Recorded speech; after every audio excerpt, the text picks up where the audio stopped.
தற்போதைய அண்மை செய்தி. ராணிப்பேட்டையில் பள்ளியை சூழ்ந்திருக்கும் மழைநீரால் மாணவிகளுக்கு ஏற்பட்ட அவதி குறித்த அண்மை தரவுகளை பார்த்து வருகிறோம். ராணிப்பேட்டை மாவட்டம் அரக்கோணம் அரசு பெண்கள் மேல்நிலைப் பள்ளியில் மழைநீர் சூழ்ந்ததால் மாணவிகள் கடும் அவதியுற்று வருகின்றனர். முழங்கால் அளவு தேங்கிய மழைநீரில் மாணவிகள் கடந்து செல்லக்கூடிய அண்மை காட்சிகளை நாம் பார்த்து வருகிறோம். ராணிப்பேட்டை மாவட்டம் அரக்கோணம் அரசு பெண்கள் மேல்நிலைப் பள்ளியில் மழைநீர் சூழ்ந்ததால் மாணவிகளுக்கு ஏற்பட்ட கடும் அவதி குறித்த அண்மை நிகழ்வு.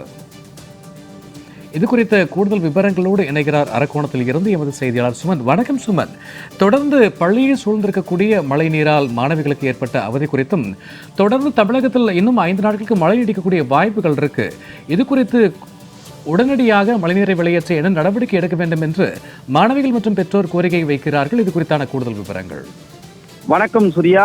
ராணிப்பேட்டை மாவட்டம் அரக்கோணம் ஜோதி நகர் பகுதியில் செயல்பட்டு வரக்கூடிய அரசு பெண்கள் மேல்நிலைப் பள்ளியில் நேற்று பெய்த கனமழை காரணமாக பள்ளி வளாகம் முழுவதும் 1 அடிக்கு மேலே தண்ணீர் சூழ்ந்தது. பள்ளி திறக்கப்பட்டதன் காரணமாக நேற்று கனமழையின் காரணமாக பள்ளி விடுமுறை அளிக்கப்பட்டது.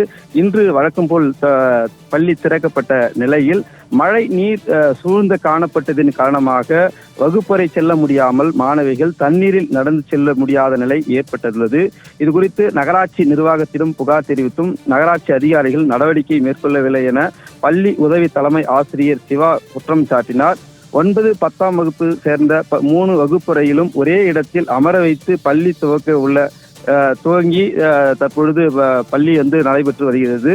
மழை நீரானது பள்ளியின் வளாகத்திலேயே சூழ்ந்ததன் காரணமாகத்தான் மாணவிகள் பெரிதும் செல்ல முடியாமல் பாதிப்பு ஏற்பட்டது. குறிப்பாக அரக்கோணத்தில் நேற்று 13 சென்டிமீட்டர் அளவிற்கு மழை நீர் சூழ்ந்து காணப்பட்டது. இதனால் பல்வேறு பகுதிகளில் மழை நீர் சூழ்ந்து காணப்பட்டதன் காரணமாக பொதுமக்கள் மற்றும் பள்ளி மாணவிகள் பெரிதும் பாதிப்படைந்துள்ளனர். சூர்யா, அரக்கோணம் பெண்கள் மேல்நிலைப் பள்ளியில் பள்ளியை சூழ்ந்த மழைநீரால் மாணவிகளுக்கு ஏற்பட்ட அவதி குறித்த கூடுதல் விவரங்களுக்கு நன்றி சுமன்.